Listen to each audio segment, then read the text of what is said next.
In OG we have TKCSA, in OO we have Kami Banyak DoSAS, in CG we have Nobel KS, in Fakri, TJ, Shakira, and Lee.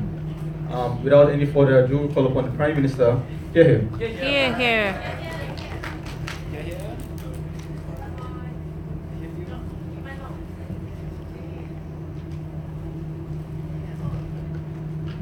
Yes.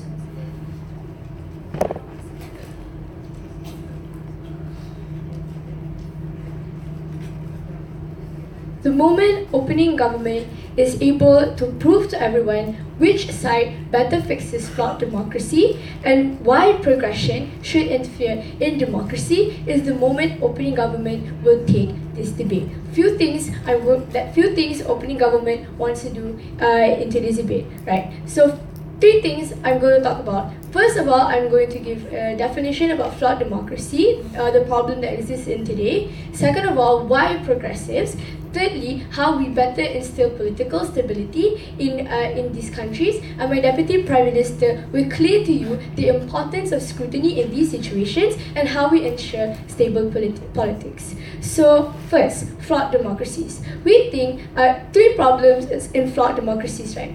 First of all, they have an underdeveloped political culture. This means that politics don't get like much attention. They aren't a big deal in these countries, which means that they aren't able to move forward, right? So this means like when there's like not much structure, then there's like uprising is more likely to happen. There's like it's more difficult. It's difficult to control. And what's more, flawed democracies they have low participation. This means there's not much discourse on the improvement of the country, and there's like problems in the governance, in the governing function. Sit down, I just started. In the functioning of governance. There's no check and balance of trust, which means that country is never going to achieve progression. If they're going to get stuck in that one kind of ideology, when other kinds of opinions are unable to be given a voice.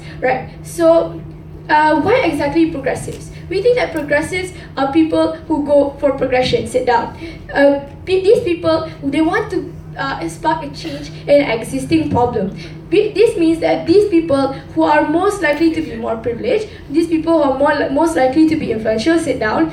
These people have the influence to push for stability in that country. 2 things that they will do: they are more likely to invite participation into politics, and second of all, they're going to spark discourse throughout the whole country for the improvement of the nation. So. Yeah, before that, sure. So with these people who claim they are progressives, tell the whole world that they are progressives the point in which they enter your ruling party? Sorry, can you repeat that? Yeah. So will these progressive individuals tell the ruling party or tell everyone else the point in which they join the party that they are progressive, or they have ideologies that are progressive? Okay, so the thing about this is like progressive ideologies, right? So we believe that it's good when a nation pushes for progression. Why so? Because now that country is going to garner like international support. There's going to be like a lot more benefits. They're more able to enter the international market. We think like when the moment when you spark progression in a country, the moment when progressives are able to push their ideology into the country is the moment when you provide the country a chance, to progress, right? So this brings me to my next point. Like, how do we ensure political stability in opening government, right? So we think that once progressives are able to like spark a change in that country, people have like more awareness to provide a structure in politics, right? So why is this structure so necessary? Because this structure ensures trust between people and politicians. Why so? This is sort of like investment, right? Because when people invest their trust in politicians, politicians, opening government ensures that the investment is not going to be put to waste. Why so? Because when you progress the nation, we enable structure. The people on the ground are going to feel safe in the hands of these politicians once the progressives are able to fix this flawed democracy. Right. So what else? We also ensure a check and balance system is more likely to happen, because this structure also allows like safer and smoother discourse, so that differing opinions are going to be able to split into like official parties, where the country is going to like gain more awareness how important this structure is to ensure political stability. Alright, so before that, NPIs. Isn't it harder to scrutinize the government when you have to act in their interest, given that you are already rooting for their party?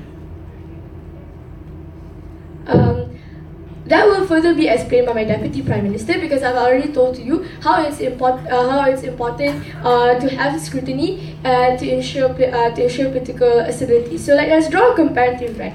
That side needs to prove to us an alternative, why people shouldn't push for progress, why they need to tell us how they better solve this political stability, compared to our side where we provide a structure where political stability is enabled through structured politics. So if you want a world where people on the ground feel much more safer in this more organized approach to politics, then please side with opening government.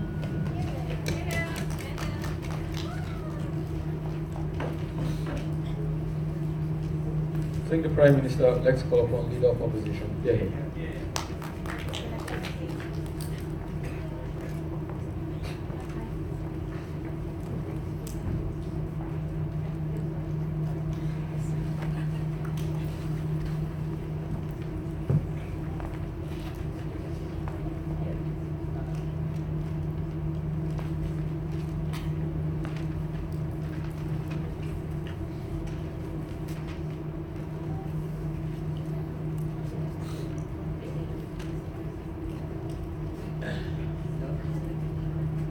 Hello.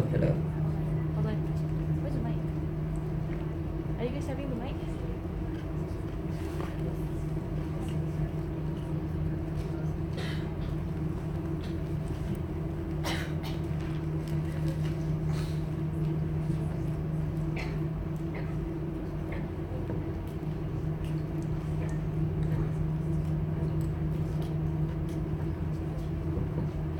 Already from the Prime Minister, she never really wanted to set the case on the right track, right? She literally assumed that we are like okay with flawed democracies and things like that. We say, under aside we are not okay with flawed democracies. Few of clarification first, right? I have two positives alternative afterwards. So a few clarifications I want to make. Firstly, is that side is not necessarily not okay with flawed democracies, because the full freedom of speech is clamped down, we say. But secondly, right, we say the progressives that is on the outside of the house, we say that they should start their own political party to begin with, so they can pursue their agenda even better. With regards to that, I have two positives and alternatives I want to bring into this debate. Firstly, why is it that we believe when progressive individuals, that is the liberals we're talking about, that for example support full freedom of speech on that side of the house, they tend to lose their political voices and political support, and why you can't solve flawed democracies on that side of the house. Secondly, I'll talk about why flawed democracies require absolute opposition, that is the progressives on the outside of the house, to be able to make their own political parties. Firstly, why they tend to lose political voices. So understand that the kind of ruling government party they were talking about are oftentimes the kind of conservatives kind of party, right? For example, Barisan Nasional with their all Malay kind of agenda, right? In those circumstances, we think they are the kinds of parties that slow down the progression of very liberal thoughts. For example, LGBT and things like that, right? For example, biased race-based politics like that, right? Which is why it has something to do with a cultural, religious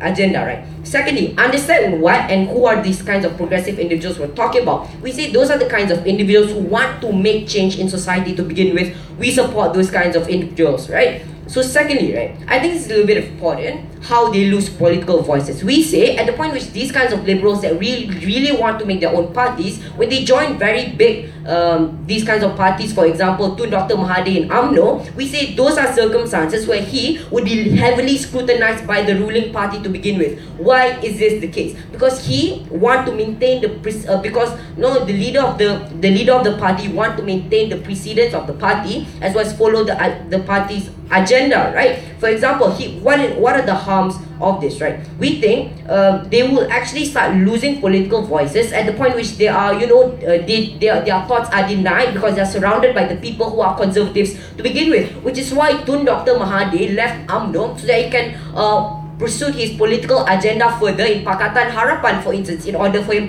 to coalesce support on that side of the house either, right? We say those are circumstances where Tun Dr. Mahathir will more likely be able to clamp down on being clamped down by UMNO on that side of the house. That means that he's unable to say what he wants because his agenda to begin with is not necessarily what the party wants, right? So why is this harmful as well? We say you dilute the urgency of these kinds of very things at the end of the day. That means that the kind of individuals we're talking about will actually at the end of the day lose political support when they say in these very conservative parties we're talking about, right? So we think that the kind of, if you wanted to argue about how ruling government parties have precedence, we say it's not necessarily true, right? It's not, even if they do, we say it wouldn't benefit them at the end of the day. The reason for this is because people who already support the ruling government party are okay with the political agenda with the ruling government party to begin with. That means that the ruling government party on your side of the house would more likely have friends who are loyal and more likely to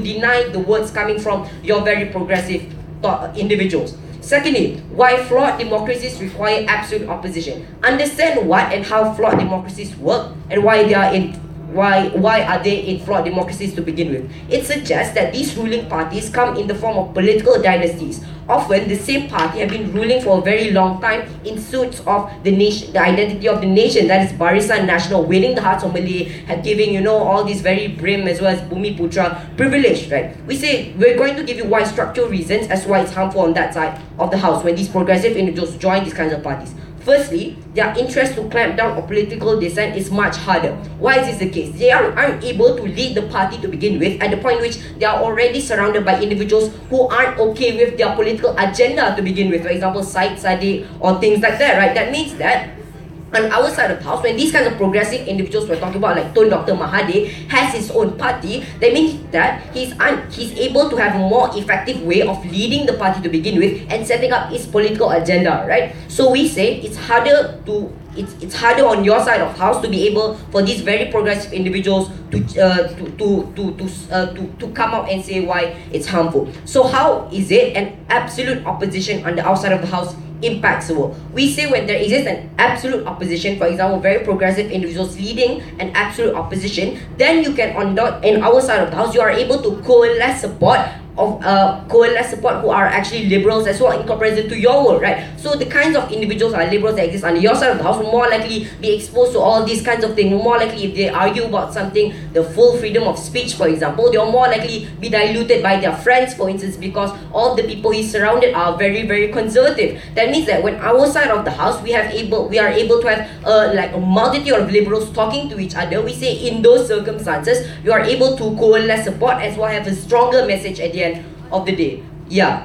All your benefits are contingent on the opposition party actually working. How is that possible in a flawed democracy when the ruling government actively tries to clamp down and minimize all forms of in Malaysia, you have Pakatan Harapan. Even if Pakatan Harapan didn't exist, you would have international media reporting this, which is why you can have Sarawak report on the outside of the house engaging in those things. So give examples at least. So what's the comparison at the end of the day? So when you have a separate party, for example, Pakatan Harapan, you are able to coalesce support all the progressive individuals on the outside of the house to be able to send a stronger message at the end of the day. Which is why these kinds of progressive individuals can lead their own way in which the party. So even if on that side of the house, you aren't able to solve the problem to begin with, if those individuals who are progressive aren't really able to speak out to begin with, right? Because they are very scared, they lose their jobs and things like that. Which is why, ladies and gentlemen, all those benefits OG tried to talk about is nonsensical.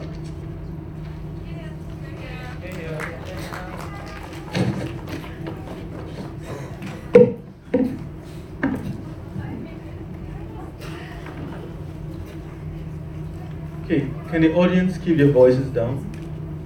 We thank Leader of Opposition for that speech. Call upon Deputy Prime Minister. Hear him.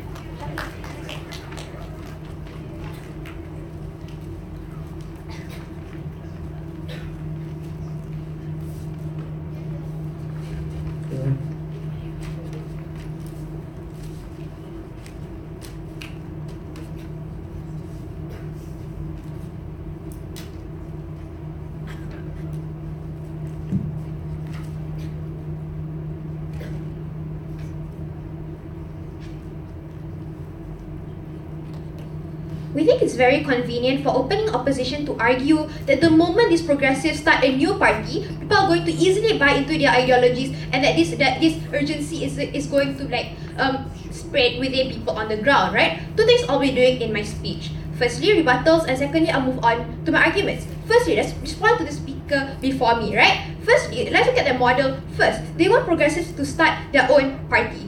Why isn't it effective, right? Two responses to this. Firstly, you're going to have to change how people on the ground think first. Because when you start a party, you're going to obviously need a lot more supporters. You're not going, this party isn't going to run on its people alone, right? We think that when a new party starts, you start fresh. You have to spread your ideologies and make sure it's effective first, right? And we think it's slower for you to establish it even more, right? Why so? Second response to this, right? We think that you put these people more often than not at stake, especially those progressives, right? Because when you start a new party and you put you spread these new ideologies, more often than not in conservative countries, people on the ground disagree, right? In status quo, Pakatan Harapan people from Pakatan Harapan are always getting threatened by people on the ground, by the media and such, right? Where the media speculates what the families of these people do. We think that this is the harm. We don't want to put these politicians at risk, right? We think that we save these people the trouble, and at the very least, right, when these progressives work together with a ruling government party, they're able to spread their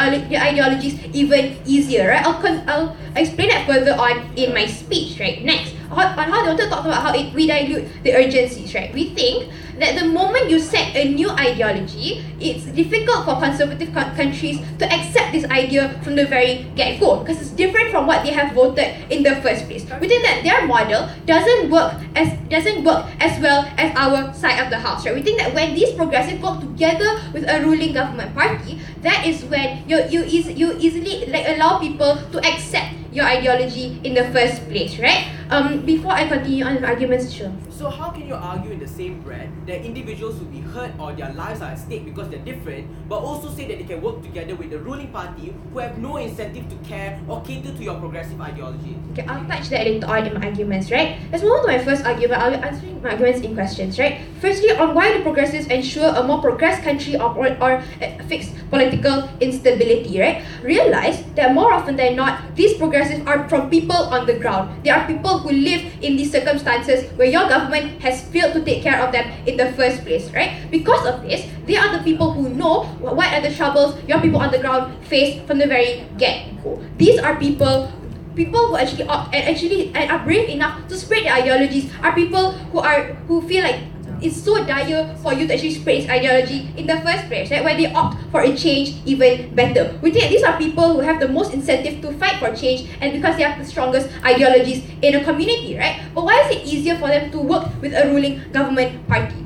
Notice that in conservative countries, especially like Malaysia and such, these ruling government parties are sort of worshipped by people on the ground, right? No matter what they do, they're always going to get away with it because people believe in their ideologies in the first place, right? But we think that what a good government does is you listen to these people on the ground, especially progressives who are not willing to back down from a fight, right? We think that when these progressives work together and you put these ideologies in these government parties to begin with, and you ease people on the ground into your idea and start to allow them to believe in this ideology in the first place, that is when change is more likely to happen, right? We think that in a community, the most change can happen on the ground because now people easily accept your ideas even easier, right? Secondly, on the idea of scrutiny, we think that because progressives are very out for change and they want what's the best for the country from the very get-go, and they join a government party, they know what they want for their country, that is when they'll scrutinize your government even more, right? Because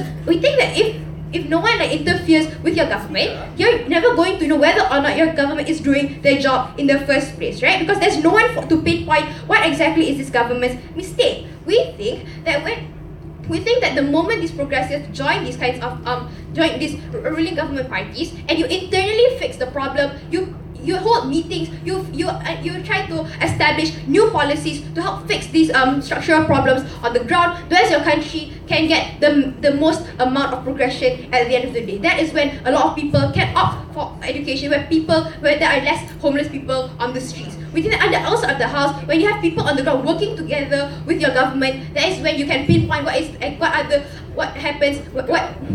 the mistakes your government has made from the very get-go, right? Next, also a second level of analysis, right? We think that when you have scrutiny from people on the ground, when you don't have scrutiny from people on the ground, you're never going to have trust between your government and the people, right? In Malaysia, right, people are already starting to doubt their government. And what's the harm in this? People now have riots like the Bersih riot and protests on the street, right? We think it's very harmful because it hampers the progression in your country. We think that when you can easily pinpoint when you know what's your mistake in the government, you know what are your flaws, that is obviously when you can do some effective change, right? Moving on what society's standpoint in all of this, the people who are most affected in this motion.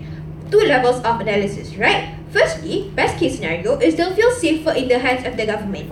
Why? Because we think that because these people know that there's a voice to speak against against their government, we think that is when improvement can happen best. We think that because of that, when they know that their government is trying to fix the structural problems that are affecting their daily lives and trying to fix the flaws coming for that goes against them, right? We think that is when improvement can happen even more, because that's when people are willing to work with the government because they trust that you are willing to fix this problem, right? But secondly, worst case scenario, even if it gets worse, at the very least, we know the root of the problem to begin with. Notice that these progressives.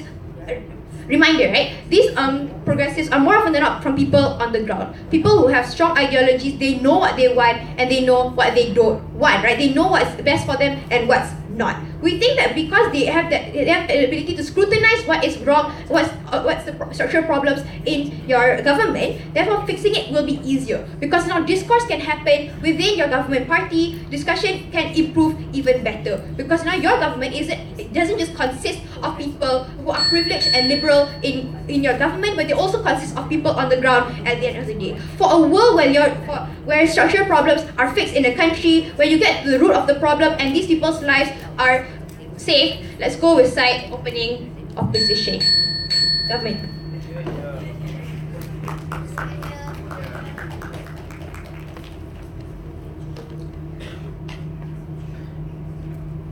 Thank the Deputy Prime Minister for that speech. Call upon the Deputy Leader of Opposition. Here. Thank you.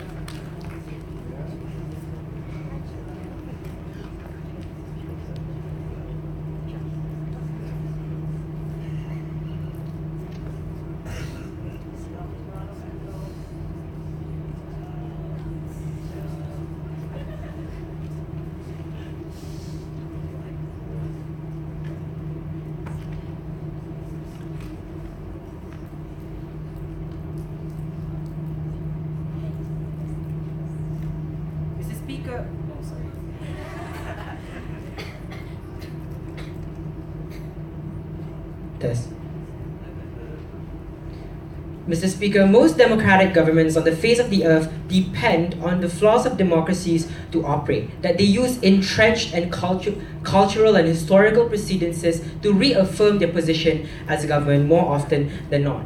Like how generally in Malaysia, we use the precedents of us, bringing you to independence, and that's why we are able to maintain a political dynasty. How in Zimbabwe, because Robert Mugabe was able to oppose the external forces, he was for a long time in power. We think the problem right now is that people feel too safe, and we think it's time that people have some doubts, and it's time that people who do have doubts to get out of the shadows and start scrutinizing the government. The problem with side of government today is that they fail to identify what form of scrutiny already exists in status quo and why it doesn't work. Secondly, they fail to realize the nature of why oppositions are silent to begin with. Firstly, their whole idea of scrutiny and why it cannot work. Firstly, how are you going to effectively scrutinize the government if you are part of a party that is, the government? That means in order for you to even have an effective voice to scrutinize the government, you need to have a high position in that party. And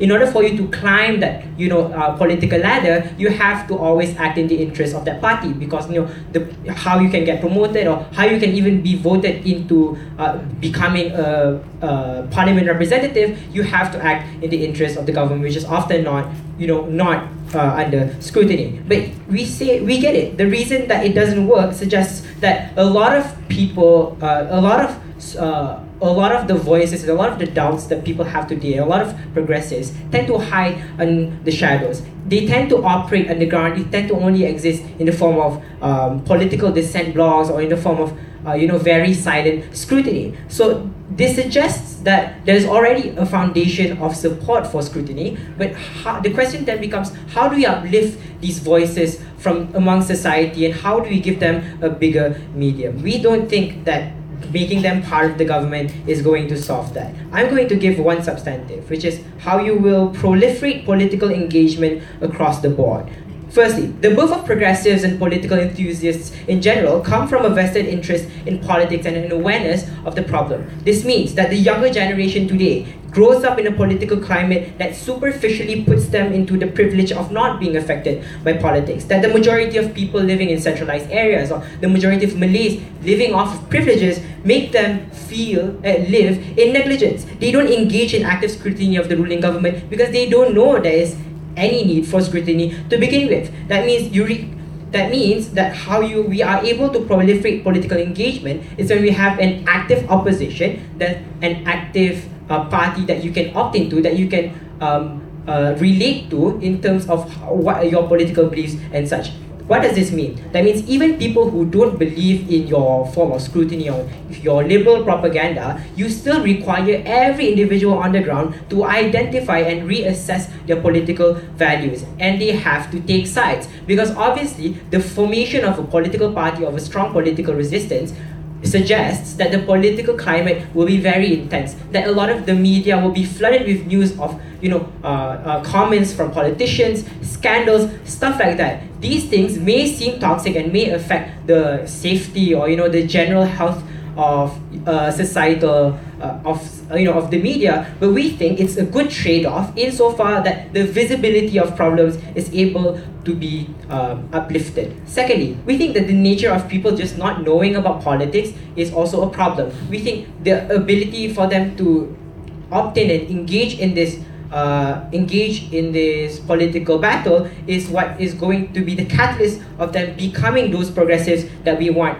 to change the government, right? So let's extend on why progressives losing political voices to begin with, right? We told you that the form of opposition that exists doesn't have to come in the form of political party. We already told you that it can also come in the form of protests protests on the ground, or in the form of just general talks or open public talks in public spaces about what are the flaws of the government. We think the epitome of our case is in the form of political party. So you also have to predicate your case upon those other forms of opposition. We say the point at which you separate the voices of the opposition from the voices of the government means that progressives are able to opt into more aggressive movements. That means the visibility of the people on the ground that previously had doubts but were too scared to come up with, to voice out those doubts, are able to be put into light. The ability here is that you are able to create a system of the same people with the same beliefs, making into like a strong structure of political opposition, where previously they exist in patches, where previously they exist in the form of silent biases. We think that the point at which you separate these voices, you allow them to manifest into bigger and bigger voices. Before I move on, yes.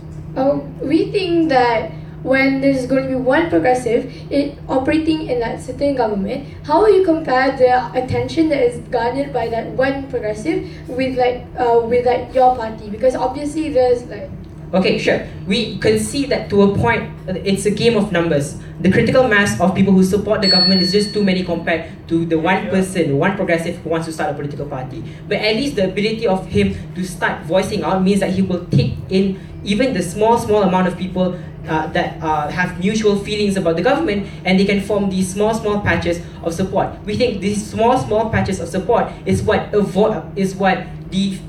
protects them from being from digesting all the governmental efforts that try to suppress and try to tell that it's okay. Because often not we have to concede that some progressives just have this sense of fatigue that what they're doing all this while is not worth it, so they just go back to just supporting the government. Political fatigue is a real thing. We think the point at which you create these structures that constantly reaffirm their position, constantly reaffirm their political opposition, it means these people who would have otherwise bought into government because of fatigue would have maintain and become political figures that would at one point in the future change the government. Thank you.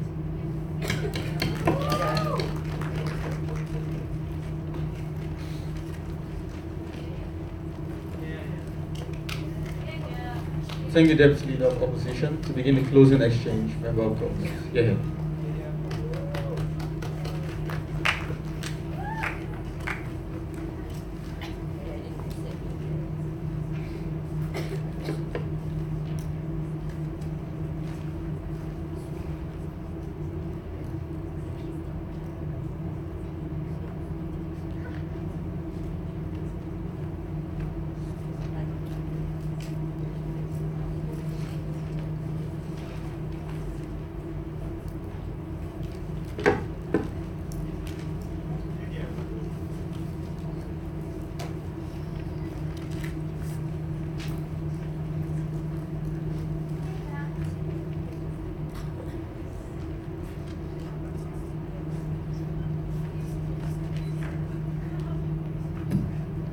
Cool.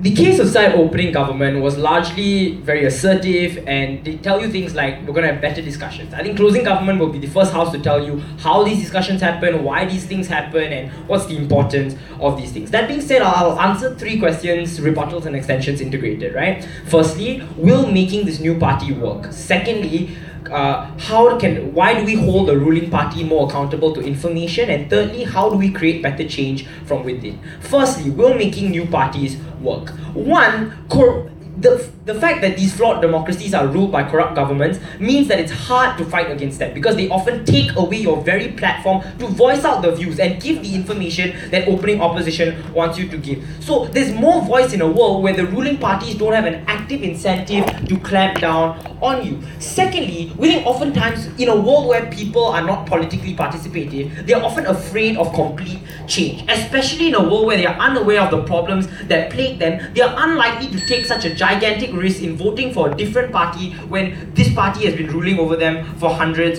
of years. In our world, we create change through the facade that we support the ruling party, and I think that's really important. Fourthly, opening opposition conceded to you that the ruling party already has existing critical mass, and this is especially important because note that it takes a long time for people to coalesce, for social movements to coalesce, and that is time we no longer waste in the world of closing government, and that's especially important. But fifthly, very few liberals in your world exist, because by virtue of them not being exposed to this information beforehand, it's harder and takes very long time for your movements to coalesce. But we'll bite the bullet. Let's say that in some instances we have to support the ruling party. Why are we okay with that? Because we think we win some battles and we lose some in order to gain a higher position. CG is okay with not defending everything being progressive, but rather picking and choosing our battles. In your world, you have no power. In ours, we can add clauses to certain bills. We can have discussions with people in the ruling party, and this will be elaborated further on in my extension. But the conclusion to this nuance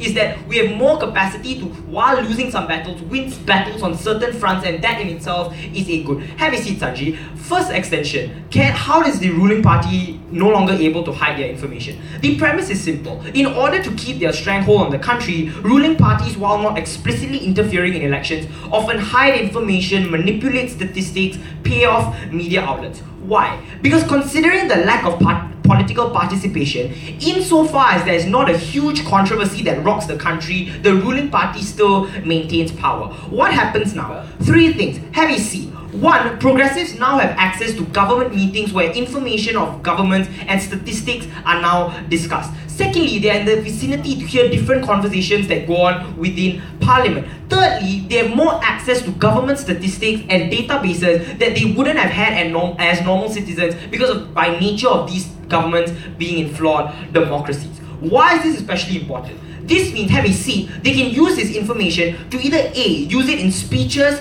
and interviews, which is especially important because they use this information under the facade that they agree with the ruling party. Have a seat. But by virtue of this information being out there, when it's absent in the world of opposition, more discussion and more capability to talk about differing ideologies. Even if we can't leak it out during speeches and interviews, closing government will tell you that we are okay with leaking it anonymously, we are okay with telling the public in any way we possibly can. But why is this important? Because we spark controversy, right? More people are involved and more people are now not intent on being heard. The moment they find out that the government is swindling large amounts of money, the moment they find out that governments are actively pushing certain communities out of jobs, they are more likely to take an interest in participating in politics. Have you seen? The nuance is that often things like media infringement is really abstract. Only when you see data or you see information and that viscerality of that information means that it registers better in your mind that I need to make a change, that I'm not gaining the quality of life that I necessarily should be gaining at this point in time. But secondly, it also means you have more understanding of how to change the inner workings of the government and like basically the identification of the deeper problems that go on. It can be as simple as pinpointing which ministers are the most corrupt or which ministers we need to effect the largest change upon, or like which area, be it agriculture, be it economics, do we need to have the most change, and therefore we have a better capacity to spark that very change. But we think, have you seen, one of two things can happen. One, the government doesn't realize that it was the progressives that leak the info, in which case then all our benefits happen. But even if the government does realize that progressives have leaked this information and decide to clamp down even more on progressive ideology, why is that great? Two reasons. One, that means there's controversy or firing in the ruling party and people realize that the ruling party is not as stable and not as amazing as it once was. People are more likely to take an interest in the things that are going on in the ruling party, the point in which they realize that internally there's something wrong with it. Secondly, it shows that the ruling party is so afraid of these allegations that they have to fire these people, hence validating these allegations and making sure that individuals are more likely to take part. Why is this important? For two reasons. One, people are just generally, regardless of the outcome, more informed about the horrible things governments do and have a better capacity to fight back when they are empowered by this information. They also have a larger incentive to fight back because they feel as if they know enough to fight back. They feel as if they know exactly what to pinpoint and what to say. Secondly, governments now have an incentive to change if they still want to rule because they have to compensate for the information that has been leaked and have to try and change some structure. Before I go on, sure. Yeah, so I can't rebut you now on this even if, but sure, let's buy that for a minute. What's the incentive for your ruling parties to get more progressives to be part of the party at the end of the day? If anything, you'll have lesser voices and no progressives at all. Okay, so number one, I think this debate has to assume that we have more progressives than yours, because if we don't, then your harms don't happen. Secondly, we are okay with progressives like hiding their identity if they can't get in through identifying as progressives. We think as long as there's a progressive in the ruling party, our motion flies. But here are three ways how internal change specifically happens and all the outcomes I talk about lead to. One, they vote to pass motions, so they are likely to be able to vote for bills that reduce corruptions. Secondly, they can make small decisions that bring great change. So maybe the whole ruling party may not change, but if a progressive becomes the Minister of Agriculture, the agricultural field becomes better. And that is important because there's at least one avenue where the country can progress beyond this. It can be as simple as adding clauses to huge policies, right? Just being able to insert a clause like without some people realizing is especially important in ensuring that the country has some growth, some capacity to be better. Lastly, we can convince people on the inside. Once they see you as one of their own, politicians are more likely to discuss with you. Voters are not going to reject you on face value. More people come to the discussion table, more people are likely to buy into your ideology and improve this flawed democracy I've never been prouder to propose.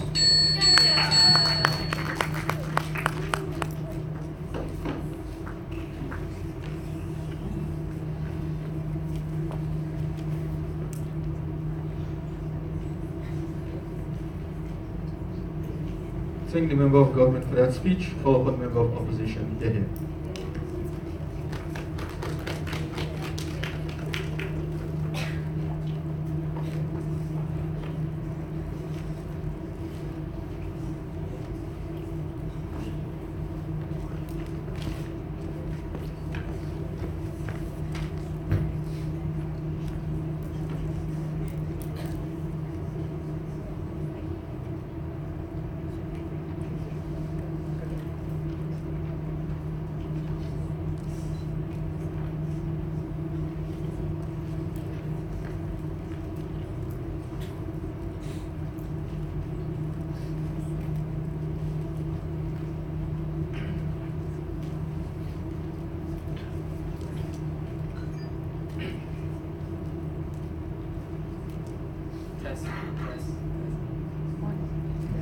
Test.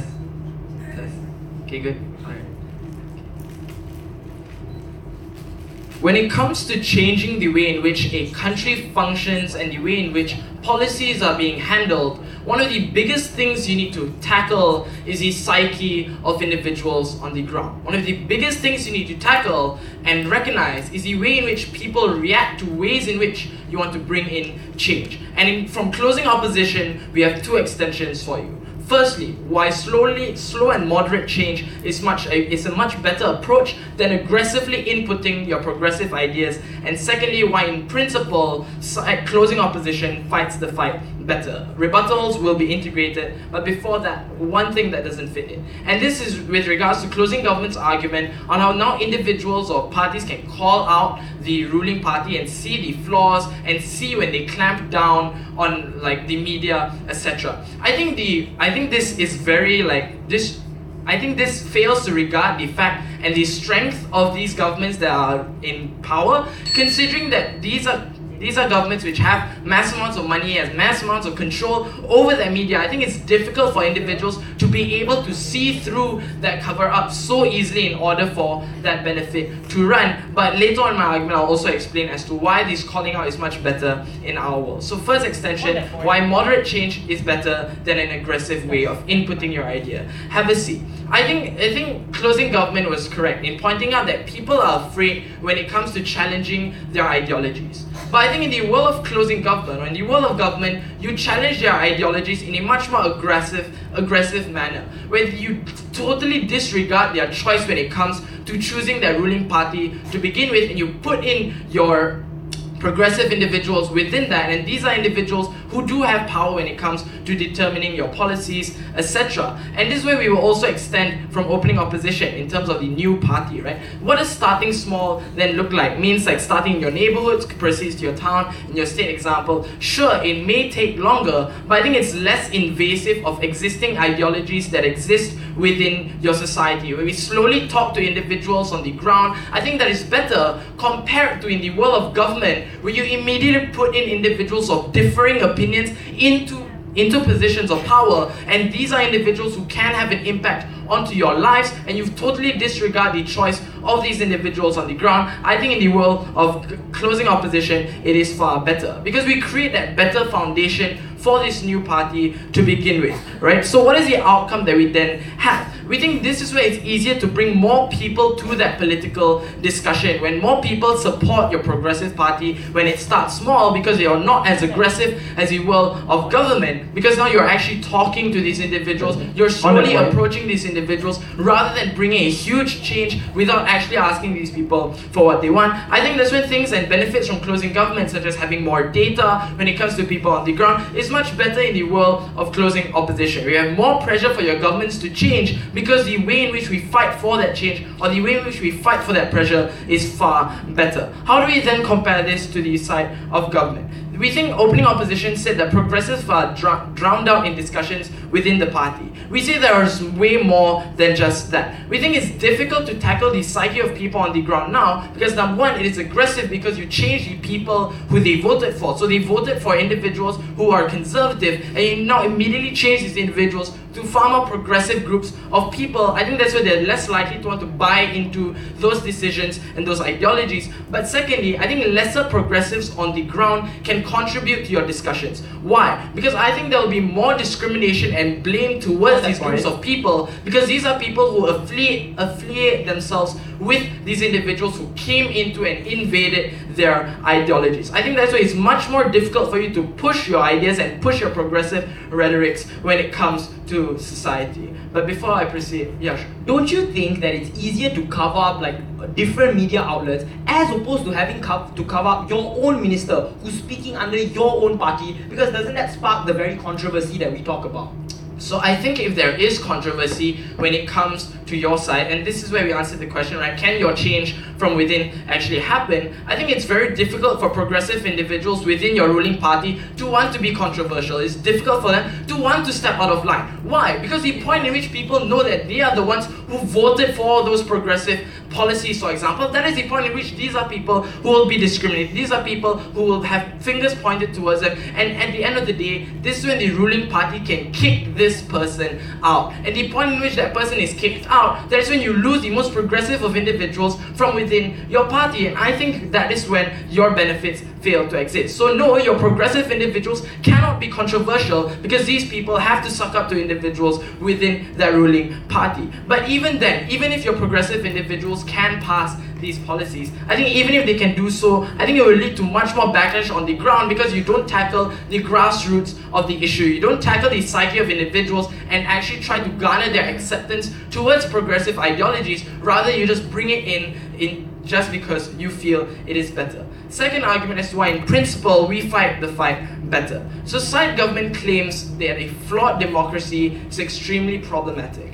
But we think fixing the democracy shouldn't mean neglecting the very principles that a democracy is supposed to uphold. What do these principles then look like? So things such as choice, which exists from your people, because although it is a flawed democracy, the choice still exists and you still have fair and free elections. What does this then mean? We think the choice of these individuals are ones which have to be respected. You need to respect the fact that people in this area just aren't ready or just do not want a progressive person in power. That is why when you force a progressive person down your throat, that is why it's less likely for these people to be open towards the policies and change that this individual is bringing in. And that is what all your arguments and benefits are contingent upon. The fact that people are going to be super accepting towards it. But irrespective of the outcomes, I think morally you shouldn't be able to lie your way into this position of power. And this is something we engage with closing government, right? Because they claim it's fine for this individual to lie their way in order to climb up the ladder within the political party. Not only is this contradictory to the entire part of their case, because in order for your controversy to run, then you cannot lie and keep your progressive ideologies a secret. But even if you lie, I think that's why you're more forced to hold back your ideologies when it comes to those discussions. But even morally speaking and principally, I think when you are lying your way in order to fight for change, I think that is morally abhorrent and not justified to begin with. Irrespective of the outcomes, I think this is a key reason as to why we cannot lie our way into these positions.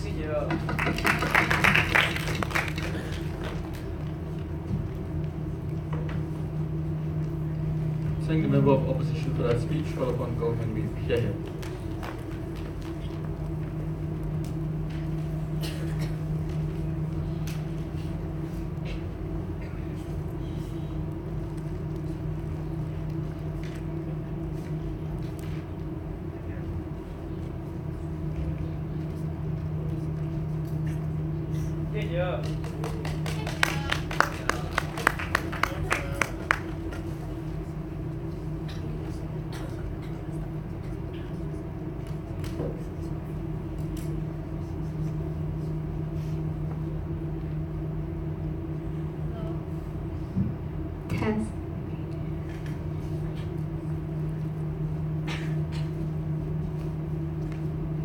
If the side of opposition concedes that this a condition of a country with a flawed democracy is so bad to the extent that they need an opposition party, then we say it's precisely this reason, for the reason that opposition clamp down so often in this country, that it is completely unlikely for an opposition party to succeed. I have two issues in today's debate. That is, on which side are the party more extreme, and which side is better able to convince people and my second issue on which side is better able to enact more progressive change. So on to my first issue, which side is more extreme and which side is less extreme and better able to convince people. So side closing opposition said that they would start small, and that is why they will be better able to convince people because they come off as less radical. But Hans already told you that is exactly what happens on the side of government as well. We literally told you that we were willing to win some battles and lose some battles because we recognize that change should never be radical, and you shouldn't force all your ideas, but rather do it slowly and carefully. We think it's more likely for their side to be to appear as the radical opposition party when the party's main goal is literally to fight against the existing government party to gain elected, to win the next election. So maybe even if their ideas aren't as radical, the very motive of the party's existence is radical in itself and is opposing the government in itself. But even if this opposition party wants to start small, we say that they will face even more damage compared to our side. Because we already told you that our side, we would start small, and the reason we're doing this is because at least we can be seen as part of the government's party and therefore gain a good perception from the people. Under the side of opposition, they are small and they don't have a lot of support, capital, a lot of voice, and they are seen as the direct opposition to the government's party. So they don't get the good perception of the people, and they don't have much capital and ability to convince people anyway. At least under our side, even if we have to start small, we are already seen as the good people. We are already seen as the good people, the supporters of the country, and we are helping them, even if our ideas might be different. But even if we have to be radical, at some points under the side of government, at least we can release some information or leak some information, which was the extension that we brought to you that was so important, because even if these progressives get fired at the end of the day, their very ability to reveal true facts and information about what goes on in the government party is a benefit that we can bring to you. Them radicalizing eventually doesn't bring anything but yet more opposition. Now to my second issue, on which side is it more possible to enact progressive change? So the side of opposition said that we would lose political voice because we are surrounded, because we have to act in the interest of the government. But this isn't true. We would argue that we get even more voice, because notice that that these people live in a flawed democracy where a lot of people don't even know about the mistakes of the government. At least if they can, and there's very little light being shed on opposition parties anyway. So whatever opposition parties that exist under your side have very minimal support and very little capital in the first place. So we are willing to lose whatever minimal, we are able to trade off whatever minimal support you had because it was very small in the first place, and we are more likely to get better change under the side of government. Even if we can't explicitly support our ideas, the ability to add one clause or to release one true fact in an interview is information that is really useful, because it reveals the truth about what goes on in the government. Under the side of opposition, there is no information that will be able to be revealed, because these opposition parties have no way of infiltrating into the government and finding out what happens, and they will never be able to leak any information or tell people what goes on. At least under the side of government, we have some ability to do so. And at least more than opposition does. Also, we are more likely to be able to convince people from the inside, because notice that people have a pre-existing conception that the current government is the best one, and therefore they are very unlikely to vote for your opposition party. So in recognizing this, that the party with the most power is the existing government, the only way to enact some sort of change is to convince people from the inside. Once politicians within the party can see you as their own, they are more likely to engage with your discussion as opposed to completely turning off the idea of the opposition party. Voters and the people in the country start seeing you as one of their own as opposed to a radical opposition. So this means that they are likely to consider and contemplate what you're saying before immediately rejecting you, and that's the best benefit that we can provide regardless of how radical or how slow it may seem. The controversies of certain ministers being fired is easier for government to vilify because it's certainly coming from one person. Government can always manipulate intentions into their favor. But the difference between movements and political parties is that they are more visceral and they continue to operate in spite of clamping. So we are okay with any form of controversy occurring. Because this means that at least at the end of the day, some information is revealed, and that's the best benefit that we can provide to you at the end of the day. Given that the control the existing government has over media and the political culture, it's very easy for the existing government to just play off the progressives as some other tiny opposition party that is ruining the country.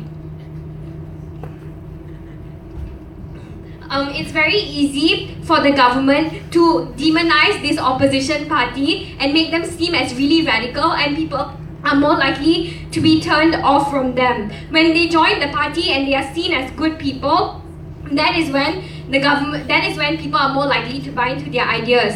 And this is why the extension that we gave you was so important, because we told you why it was important to make sure the process of this was slow. The trade-off that we're willing to make here is that while we may lose whatever minimal support we have in the first place and lose some legitimacy, at least we have a more slow and more sure way of infiltrating and changing the government, as opposed to the risky way of entering as a radical opposition party that the existing government has the ability to discredit so easily. Thank you.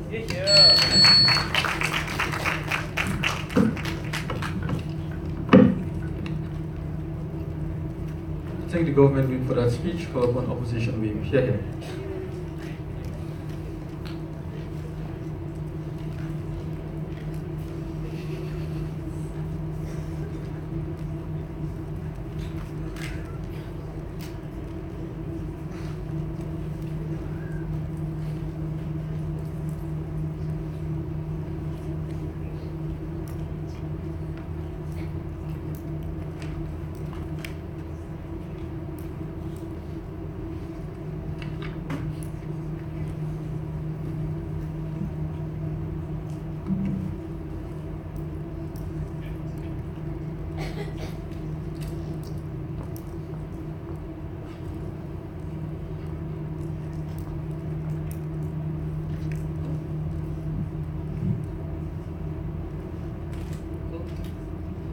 The speaker before me was pretty assertive. The fact that she said they could bring political change when you are literally criticizing your own government seems really hard for me to believe. If you are part of that government, I'm not sure how you criticizing the government can garner change. What was the examples they gave us?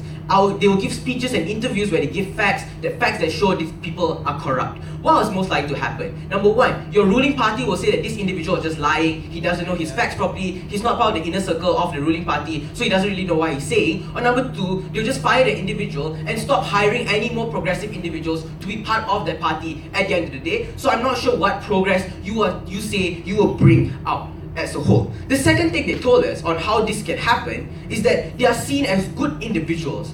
I'm not sure how they are, because if they are seen as good individuals, that means you have to recognize the clincher or nuance towards that they tell everyone out there that they are progressive. Why is this harmful? Number one, this means they have to climb up the social ladder or the political ladder, not only in society but also in the ruling party itself. So they'll be in the lowest power ever. They'll be the least powerful politician in that party itself. So if you wanted to say that you can vote for clauses to exist in that policy, these are individuals who won't have the power to vote for those clauses if they tell that I am progressive. If they say that I want to criticize the government and I want to bring change, because change is not what the ruling party wants. The only way you can push the narrative of change or have a counter narratives to governments that exist status quo is when you have a direct contention from political parties that are oppositions in our world. What will I do in my speech? Sit down. Two things. Number one, compare the spectrums of the debate that happened and bring back IMA's extensions, because no response was heard upon that. Because sure, we may lose some outcomes, but you need to recognize the principle that I'm brought to you, that we fight the good fight better. You can't fight a corrupt system by also being corrupt, because you're also lying to individuals that you will support the ruling party, but at the end of the day, become progressive. So I'm not sure like how you're fighting. If you want to fight, you better fight the good fight at the end of the day, because that is the absolute good. Because your side of the house cannot prove the final benefit out of it, because the point in which people find out they're progressive is the point in which they're shut down even more. Why isn't our side more likely to be shut down? Because even though they are shut down in like media, at least they're not shut down in their neighborhoods. They're not shut down where like we are friends and people who also agree with their circumstance. This whole side in my left or my right needs to recognize that the context in which the debate happens is also a context where a lot of people don't go to vote because there are no parties that they can align with. The point in which there's an opposition party that's a lot different from your current party is when you can get more people to vote. So even then, it's harder for you to shut down those individuals. Why can't that exist in the world of side government? Because there's a preconceived notion, the point in which you're part of the ruling party, you're also a corrupt individual that I don't align myself with. You can say you're progressive, but I don't trust you because you're literally part of the party that I'm directly against. Voting for that party just means a no to me, regardless of whether or not it's rational at the end of the day. I will not make that choice. The second thing we'll tell you, on the outside of the house, sit down, is that there's no pressure for change. The point in which there's a screw up in your new government, your progressive voting for certain policies, is the point in which these are individuals who will be used as scapegoats for why these policies did not be beneficial for your country at the end of the day. When they vote for something that's different from what exists status quo, is the point in which people will target you even more and use you as the reason as to why the country is not developing and why the country is in a worse off condition than it was before. So it's harder for you to get that change at the end of the day. But second thing we'll tell you is that people won't vote even if you are part of that party because people just don't trust your party. So you can't garner any change. You need that vote to solve the problems that exist in your field of flawed democracy. You can't do so if people don't trust that party as well. If anything, progressives are stuck in a preconceived notion, and you have to do so many things to fix that. They have to be part of a system and climb up the hierarchy. They have to solve this preconceived notion. They have to solve the problems in government. They have to make sure these problems don't exist later on because there are corrupt individuals at the very top. All these burdens are put upon those individuals. Everything is a lot harder for you to garner the long-term change. Yeah. There is no need to protect your principle of freedom of democracy when the choice to opt into that democracy was irrational, because it was influenced by media that was bought over by the ruling party, information that was manipulated by the ruling party in allowing you to make that choice to begin with. Okay, your information is still manipulated. At least you have a counter narrative that directly targets that information. You can't do so, but even if you can, it's very, very limited. And also, there's no point because there's no alternative for individuals. So sure, they are seen as weak because they have to fire a minister, but there's no alternative, so there's no competition for your ruling party to improve. If we can have a new party, there's also when you can create more data as to show your ruling party that you need to sway more to the middle or to the moderates, because there are a lot of individuals that do not vote and now will vote for the new party that exists status quo because they want change. The point in which your ruling party realizes that is also the point in which your ruling party has an incentive to change. So we think change or the incentive to change exists under both sides of exists under both sides of the spectrum. You don't get that under your world. If that side of the house wanted to tell you that it's harder for you to hide information because you're in the vicinity to hear about those informations, then they'll stop you from being in the party as well. They'll shut you down even more. They'll pinpoint your progressive politicians and deny them any platform as a whole. They can't do that in a new party because it's very limited control over that new party. Sure, you have your media, but you don't have control over the leaders in that new party. Sure, you can fire the leader now, but there'll always be people to continuously come up because there's nothing stopping them from doing so compared to your side of the house. Sit down. Opening opposition told you that we will have a new party. We crystallized that argument. But I told you that number one, there's a principle that we stand for. The principle of democracy where you're able to make that choices. The principle where you fight the better fight because you're not lying to yourself and you're not fighting a corrupt system but also being corrupt and lying to individuals at the end of the day. We think regardless or irrespective of the outcomes, we win on that principle.